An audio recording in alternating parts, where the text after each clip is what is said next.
There are certain things in your life that are destroying you. What is it that if you take out from your life today, you know that the quality of your life is going to be so much better? Welcome back to season 3 of a Life Under Construction podcast. I'm your host, Rhoda Daniel, and I'm extremely happy to be here with you once again. If you watch the trailer, you will know that season 3 is titled Sculpted. In this season, we will be talking about all the ways that we can allow ourselves to be sculpted into the person that we were meant to be through our circumstances, through the people around us, but most importantly, by the choices that we make. I believe that the chisel is in our hand, so let's get started. It has been a while since I've sat down in front of a camera like this, talking to you, but I knew that it was time because I honestly really missed this. I missed coming here, sitting down with you, talking about the things that matter to our lives. And that's how I knew that it was time. It was time for season 3. Season 3 will be 12 episodes as per usual, but the only difference is that it will not be released weekly. I hope that this also gives each and every one of you time to not only listen to the episode but process it and apply it to your lives. I don't want a Life Under Construction to be just another inspirational podcast. We have enough of those in the world. I want this podcast to be transformational. So hopefully with a monthly schedule, this will ensure that we are not only listening, we're not only talking about it, we're not only processing, but actually making changes to our lives. So let's get to today's topic. Today's topic is, as you can see in the title, Destroy What Is Destroying You. It is still the first month of the year, and I'm sure we have all been bombarded by New Year's posts, by New Year's resolution posts, by reels where people are taking those resolutions and actually working on them. And honestly, it's a lot. Research says that most people give up on their New Year's resolutions by 8th January, and it is already past that time. So maybe you're someone who hasn't set any goals or hasn't set any resolutions for the new year. But one thing I would encourage you to do is to decide your ins and outs for 2026. What that means is deciding, okay, this is what is in for the year and this is what is out. This is what I'm going to remove from my life. Going back to the illustration I used in my trailer about Michelangelo and the statue of David. If you don't know, David is a very famous statue, an intricately done statue by the famous sculptor Michelangelo. If you look at the statue made of marble, it is so intricately chiseled and sculpted. And when Michelangelo was asked the question, how did you create this? How is this so intricate? How is this so well done? All he said was, I removed everything that was not David. And I think in order for us to become the best version of ourselves, we have to remove what is not David. We have to remove what is not Rhoda. We have to remove, insert your name here. For me personally, there are certain things that I have decided to remove. There are certain bad habits that I know have caught up to me. They didn't start as something that was really impacting my life, but now when I observe my life, I see the impact, even if it may be very small. And I know that unless I destroy those habits or throw them out of my life, I'm not going to be the person that I desire to be or the person that I was created to be. So those bad habits, I'm taking them out of my life. I think we all know generally what is good and bad for all mankind. We know that greed is not good, pride is not good, murder is not good, lust is not good. But there are also certain things that are not good for us. They may be good for someone else, they may be inherently good, but they might not be good for us. For example, watching television is not a bad habit. It's not a bad thing. It's entertainment. It's fun. It's community building sometimes if you do it together as a family. But for me, I know that watching television leads me to waste time. It leads me to get lazy. It leads me to spend a lot more time doing the things that I'm not supposed to be doing. So for me, though generally it's beneficial, for me it's not. So we also need to be conscious of what are those things that are generally beneficial for others, but are not really benefiting our life. For that, we really need to take some time to reflect, to think, to be self-aware, and then take a decision, because that's the hard part. To sit down and say, okay, this is something I don't want to take into this new year. This is something that I don't want in my life. Can we be strict with ourselves? Can we discipline ourselves? Can we correct ourselves? That is always the hardest part, but I think that's the way to sculpt ourselves. They say that there are 3 ways that people get sculpted. One of the ways is through experiences. We've all been through experiences that have shaped our lives, experiences that have taken us to rock bottom, and from that we have built one brick at a time. We have had experiences that have broken us, and we have gathered the broken pieces and again rebuilt our lives. So these experiences, this heartbreak, this grief that we go through oftentimes shapes who we are. The second way that we get sculpted is through people. The people around us often are mirrors to us. They tell us when we're doing something wrong, when qualities of ours are not as they're supposed to be. This is especially true if we are living in close quarters with someone. I've seen people who've gotten married, and because iron sharpens iron, have become better individuals after their marriage because of their spouse. Because their spouse has kind of held up a mirror in front of them and said, you know, this is who you are. Are you happy with it? Sometimes in the rush and monotony and routine of life, we don't even have time to think about, who am I? Do I like myself? Am I proud of myself? And so when we are in close proximity with someone who is living with us day in and day out, they're the ones who tell us. They're the ones who tell us, are you okay with this quality of yours? Are you happy being this way? And so people sharpen us, people shape us, people play a very important role in our lives. But apart from that, the other way that we get sculpted and shaped is through our own choices. And I think instead of waiting for experiences and life and people to teach us how to be, the wiser, more proactive thing would be to actually make those choices ourselves. But we wait. We wait for external things to force us to do something or to become something. But let's not wait this year. Let's not wait to be sculpted. Let's actually use, yes, the experiences that we have had in the past, yes, the people that are around us, but let's actually choose to get sculpted. Let's actually take that chisel and that hammer and start hammering away at ourselves. Because why wait? How many experiences do we need to have? How many good people willing to tell us the truth do we need to have to be shaped into the person we were meant to be? If we don't have that, then it's going to take longer. We do need to take responsibility for our life. My dad always says, you are the one most responsible for yourself. And if we don't take that responsibility, if we don't pick up that chisel, and if we don't pick up that hammer, and if we don't start using it, we are doing a disservice to ourselves, and we are also doing a disservice to mankind, because I believe that our lives,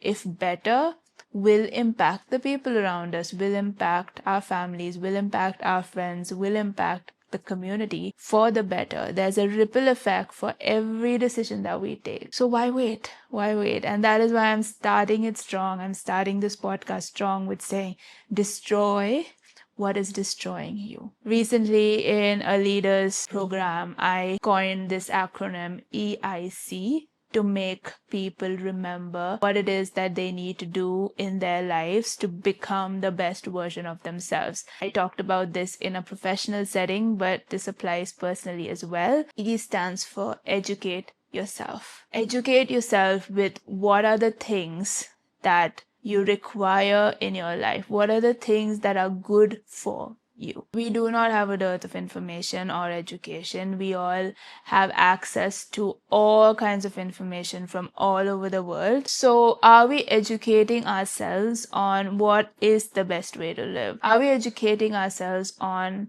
how to be the best version of ourselves? What are the practices that we need? What are the disciplines that we need? What are the habits that we need? I don't think we can blame it on our situation, on our parents, on our circumstances anymore. We are the one most responsible for ourselves. We need to seek what it is that will make us better.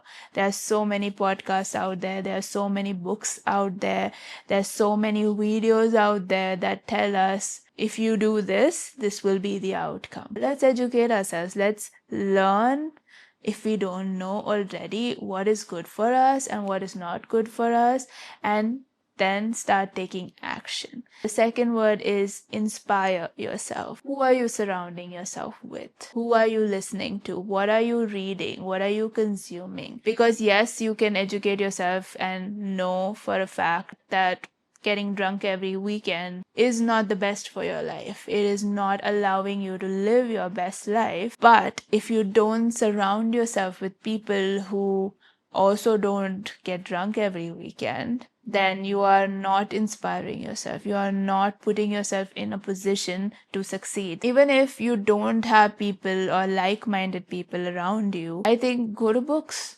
Go online. You can follow people who are living the lifestyle that you are wanting to live and be inspired by that. If we constantly are surrounding ourselves by good things, it is inevitable that we will be on the right track. But if we are surrounding ourselves with things that do not align with the way we want our life to be, that's going to pull us down. We can be strong. We may think we are strong, but we're not. Let's be honest with ourselves. We are not strong, especially when we are tired, especially when we are weak, especially when we are drained from a long work day or work week. We're not strong. We can't make good choices. Like even with food, if I keep a packet of chips in my house, one day I know that I will return back from work really late and I'll be really tired to cook and I will reach for that packet of chips. I know it's not good for me. I know I'm not supposed to eat it, but I have no self-control, especially when I'm tired.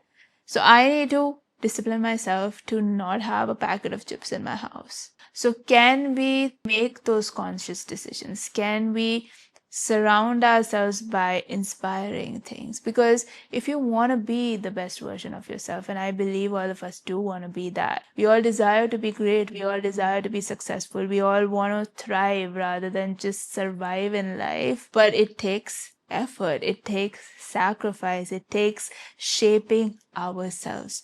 So start with education, then inspiration, and the last is correction. Because it's not enough to know, we need to do. If we know that there are certain habits, like for example, I knew that there were certain habits in my life that were draining me. Maybe on the surface it didn't seem that way, maybe to other people it didn't seem that way, but I knew that this is not something that I want long term in my life. It is actually slowing down my progress. I need to correct myself because I can't expect my parents to tell me to correct myself. I can't expect my friends to tell me to correct myself. You can't expect your spouse to correct you. They might if it becomes worse enough to impact their lives, but even before it reaches that stage, I hope that we can course correct, that we can look at our lives honestly and say, okay, this is something I like about my life. This is something I like about myself. This is something I don't like.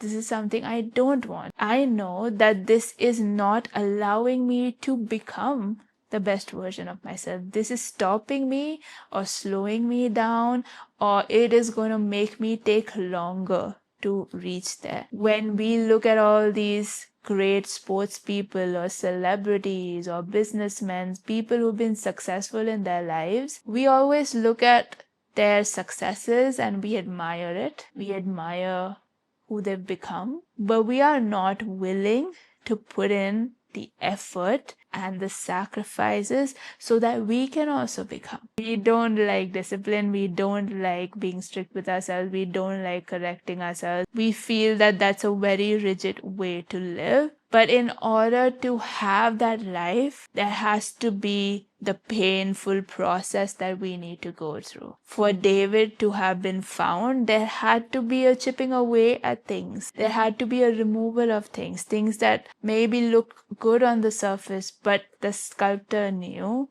that if he didn't remove it, it's not going to allow David to emerge. It's not going to allow the masterpiece to emerge. Can we correct ourselves? Can we discipline ourselves? Can we be strict with ourselves? I keep getting back to that because unless we are strict with ourselves, we can't become the best version of ourselves. We can't. It's not going to happen. Anybody who's anything in this world has had to take away certain things from their life. They had to get rid of it. They had to throw it away.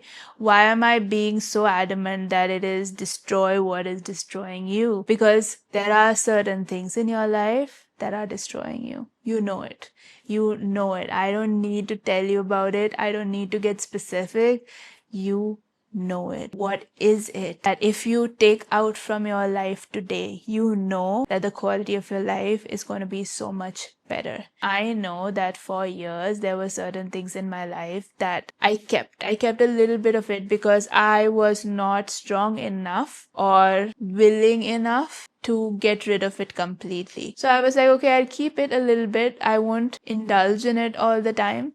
I won't do it all the time, but it's just there. And that is destructive. That has destroyed my life. That has slowed me down. That has drained my energy. That has taken away from the beauty of my life that could have been. When somebody has some infection or gangrene, which is slowly spreading through their body, the doctors say cut off the limb.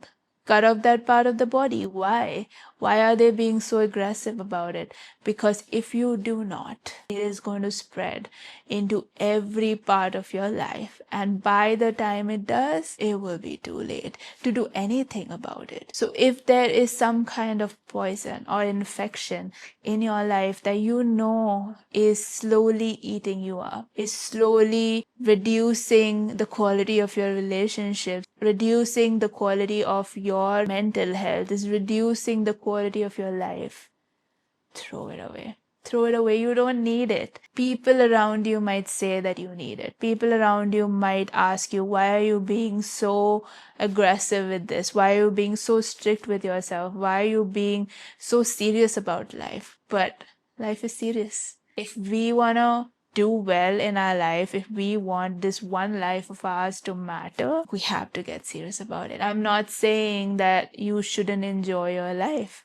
There are many ways to enjoy your life. I enjoy my life. I enjoy my life more now that I have taken away those things, now that I have destroyed those things, because they were really destroying my life. So my hope and my prayer is that whatever through this video that has come into your mind, anything that small whisper that came into your mind, oh this, oh that, don't let it go.